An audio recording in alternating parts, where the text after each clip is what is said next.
Halo teman-teman. Jadi di salah satu video saya yang sebelumnya ada yang komen kayak gini nih. Jadi kali ini saya bakal bikin room tour.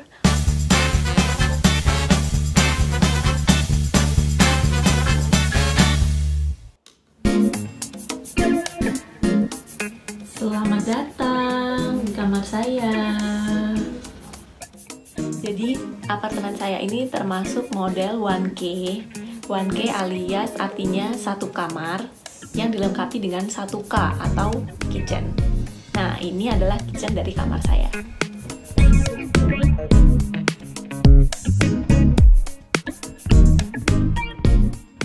Jadi, seperti ini denahnya. Begitu kita masuk ke dalam kamar, kita langsung disambut dengan dapur. Bagian depan ini adalah tempat untuk naruh sepatu. Dulu di sini ada rak sepatunya di sebelah sini, dan dulu sepatunya juga ada banyak. Cuman rak sepatunya udah dikasihin orang dan sepatunya udah dipulangin ke Indonesia beberapa. Terus di sini ada tas kecil. Nah, tas kecil ini apa sih? Nah, ini adalah tas yang penting banget karena ini adalah emergency bag untuk kalau kita harus pindah atau evakuasi. Gitu. Ini isinya macam-macam. Ini ada. Nah, ini adalah guide tentang evakuasi, tentang bencana. Ini penting banget, sengaja saya taruh tas kecil ini di dekat pintu. Kenapa? Kalau misalkan nanti terjadi bencana, terus kita harus buru-buru evakuasi, kita bisa langsung ambil tasnya, terus langsung pergi keluar. Di sini ada rice cooker. Dulu di sini ada raknya, tapi raknya udah dikasih orang juga. Jadi sekarang tinggal ada rice cookernya. Rice cooker di sebelah sini, di situ ada kulkas, microwave, mesin cuci, semuanya dapat juga. Jadi nggak ada yang beli. Itulah hidup ala pelajar.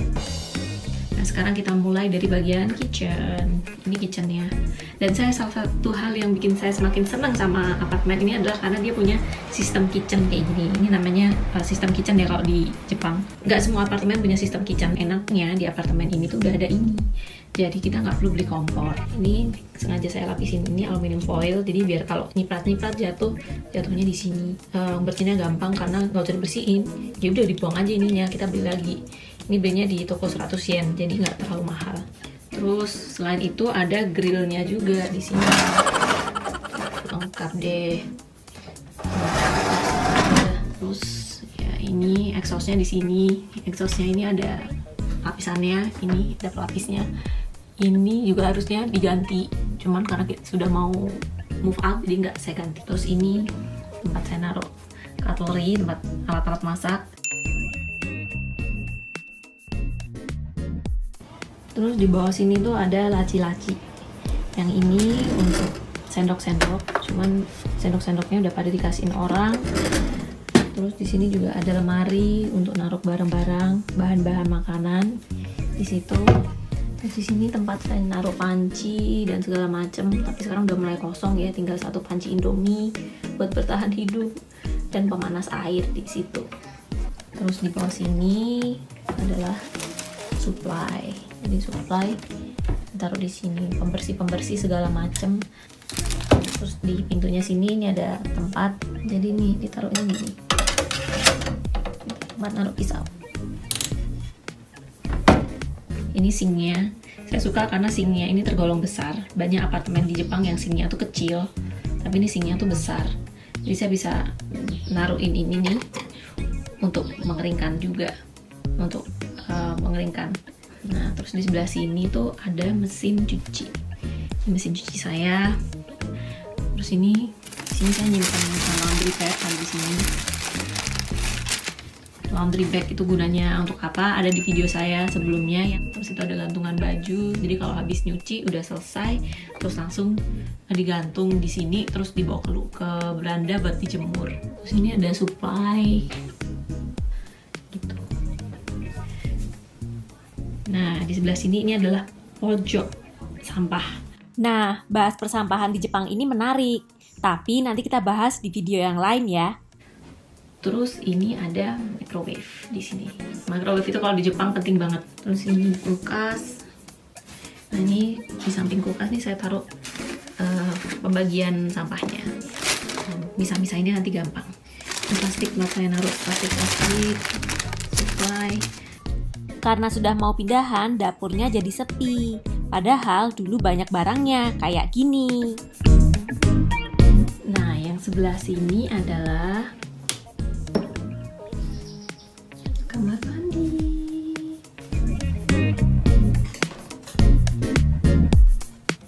Nah, kamar mandinya itu jadi satu antara toilet sama showernya. Ini kalau kamar mandi yang kayak gini nih istilahnya adalah unit bathroom. Jadi ini tuh bukan kamar mandi yang terus dipasangin perabot satu-satu gitu, bukan. Tapi itu memang udah satu set gitu. Jadi ini satu kotak yang ada overflow-nya, ada baknya, ada showernya, terus ada wastafelnya sama ada toiletnya. Jadi ini tuh udah satu paket gitu. Kita harus sandal. Kenapa ada sandal di sini? Soalnya kalau musim dingin lantainya tuh bisa dingin banget. Jadi bayangin aja kalau pagi-pagi atau malam-malam kebelet pipis, mau pipis nih, tapi lantainya dingin banget, males banget kan jadinya. Terus ini juga, jadi ini toiletnya, kita tempat dudukannya kita pasangin lapisan. Itu ini lapisannya kayak semacam lapisan anduk itu. Ini belinya di 100 yen, toko 100 yen. Kenapa dipasangin ini? Karena kalau nggak pakai ini, dudukannya itu pas musim dingin bisa dingin banget. Terus ini tempat saya naruh barang-barang. Sekarang barang-barangnya udah tinggal dikit, dulu banyak banget. Ini sikat gigi, pasta gigi yang ini sabun muka. Karena pasta gigi sama sabun cuci muka itu bentuknya sama, sering banget yang namanya keliru cuci muka atau cuci mukanya pakai pasta gigi. Saya udah pernah itu cuci muka pakai pasta gigi. Aduh, gak enak banget rasanya. Untung belum pernah yang namanya sikat gigi tapi pakai sabun muka. Bahaya deh. Jangan lupa bath sponge dan di sini ada cermin. Panelnya yang ini untuk nyalain exhaust di situ. Terus yang ini adalah panel gas air panas. Jadi kalau mau hemat listrik, hemat gas, itu sebaiknya alat ini dimatiin setiap kali kita keluar rumah. Atau setiap kali kita nggak pakai air, itu lebih baik dimatiin. Itu katanya bakal bikin tarif listrik sama tarif gas lebih murah. Di sebelah sana ini kamar mandi. Terus yang ini adalah kamar. Kita lihat yuk.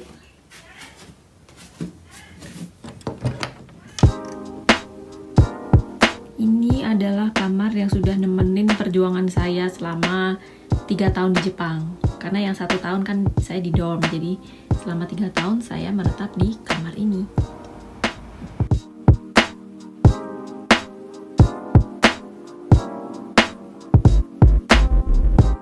Nah, kamar saya ini sebenarnya nggak terlalu luas. Jadi kalau di Jepang ukuran kamar itu menggunakan ukuran berapa tatami itu. Nah, kamar saya ini termasuk 6,5 jo.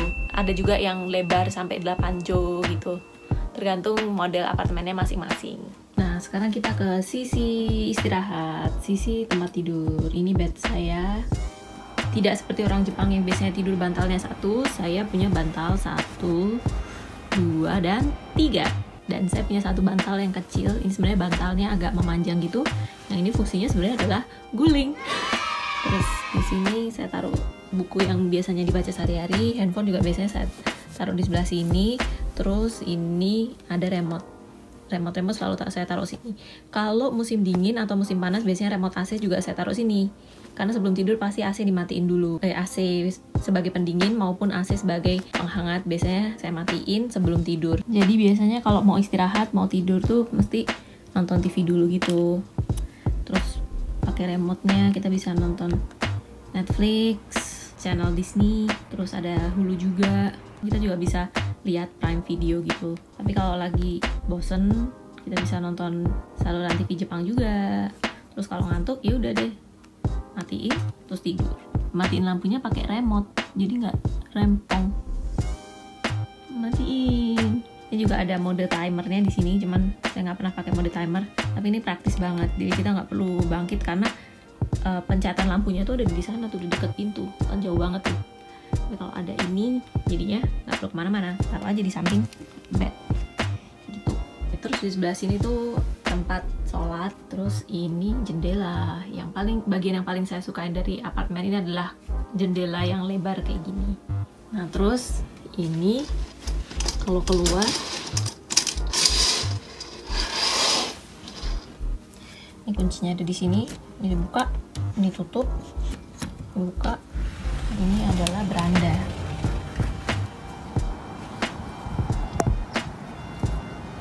Sayang banget nih cuacanya lagi mendung. Kalau lagi cerah itu sebenarnya pemandangannya bagus banget karena di sebelah sana itu kan gunung. Sana gunung, jadi kalau sunsetnya di sebelah sana gitu bagus banget pemandangannya. Terus di sini ada yang jemurannya kayak gini. Kalau ngejemur di sini, ini ada 3 tingkatan. Jadi kalau kita punya tiang jemuran lebih dari 1 bisa dipasang di sini. Kalau kereta di sebelah sana, itu kalau kereta lewat berisik banget emang.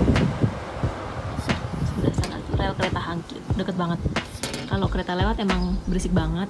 Kalau udah lama tinggal di sini kayaknya nggak begitu kerasa deh, dan orang Jepang kayaknya juga nggak terlalu risau sama bunyi-bunyi kereta itu. Oke, jadi ini beranda. Di sini saya naruh ini bed frame saya lama. Jadi sebelum dapat bed frame yang sekarang ini, saya pakai bed frame ini. Terus ini disimpan di sini terpaksa karena nggak ada tempat lain. Terus di sini ada tempat sampah. Jadi kalau sampah yang burnable saya simpan di luar. Kenapa? Karena kalau disimpan di dalam biasanya bau. Terus dulu saya pernah pelihara tanaman tuh di sebelah situ, tapi gagal. Jadi sekarang nggak pernah menanam lagi. Jadi beranda ini adalah salah satu tempat favorit saya. Dulu tuh saya punya meja pendek gitu yang biasanya kalau musim panas saya taruh di luar. Jadi kalau makan pagi gitu atau makan sore lagi nyemil-nyemil gitu bisa duduk-duduk di luar. Tapi sekarang mejanya udah dikasihkan ke orang dan ya berandanya udah beralih fungsi jadi gudang. Di dekat jendela kecil ini adalah pojok hobi. Tuh, ini sekarang pojoknya kosong. Dulu tuh saya punya digital piano di sini, tapi digital pianonya udah di packing dan sudah dikirim ke Indonesia. Dan ini sekarang tinggal MIDI keyboard. Terus dulu di sini juga pernah ada mesin jahit. Mesin jahitnya sudah dijual. Di situ ada charger sepeda. Nah, ini adalah meja kesayangan. Ini adalah meja kotatsu. Meja kotatsu itu apa? Ini adalah meja penghangat. Nah, ini adalah meja sehari-hari saya. Jadi kalau makan, kalau ngerjain tugas, kalau nonton film, ngedit video, semuanya dikerjain di sini. Dulu saya pernah punya meja terpisah khusus untuk belajar, tapi ternyata kalau musim dingin gimana pun juga lebih enak di kotatsu. Jadi akhirnya saya pindah semuanya ke sini. Jadi apa-apa saya kerjain di dalam kotatsu. Jadi kalau lagi pas santai-santai itu kayak gini penampakannya. Duduk di sofa, terus kakinya masuk ke dalam kotatsu sambil nonton TV. Nah, terus di bagian atas ini tempat saya naruh kosmetik dan berbagai macam aksesoris. Ini saya taruh sini supaya dia dekat sama si kaca. Jadi sambil make up, sambil kaca, terus sambil nyoba-nyoba baju di sini. Jadi habis pintu tuh langsung rak coat ini supaya kita bisa langsung lepas coat kalau musim dingin, terus bisa langsung digantungin di sini. Terus di sini ada cerminnya pakai yang full body dong. Hanger ada banyak banget. Itu ada sandal untuk dalam ruangan untuk musim dingin. Karena kalau musim dingin pantai ini tuh bisa dingin banget. Terus ini ada koro-koro. Koro-koro ini buat apa sih? Kok kayak kuas ngecat? Bukan kuas ngecat, tapi kalau mau tahu ini buat apa bisa lihat di video saya yang lain. Terus di sebelah sini itu lemari. Ini namanya, kalau di Jepang namanya oshire. Kalau oshire yang tradisional tuh biasanya pintunya yang geser. Jadi kayak rumahnya Doraemon. Nah, cuman kalau punya saya ini pintunya double door kayak gini. Kalau dibuka dalamnya luas banget.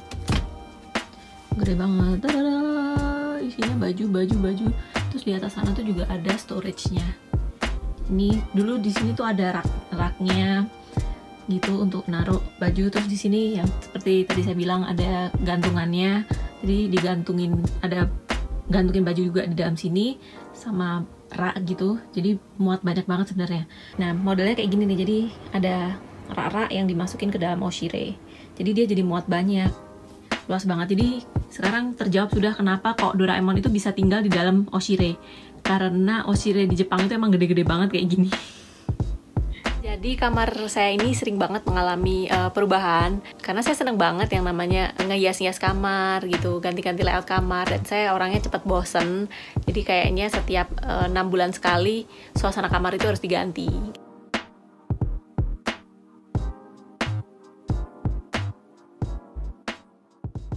Jadi kira-kira kayak ginilah kamarnya pelajar Indonesia di Jepang, yang kebanyakan barangnya itu dikasih.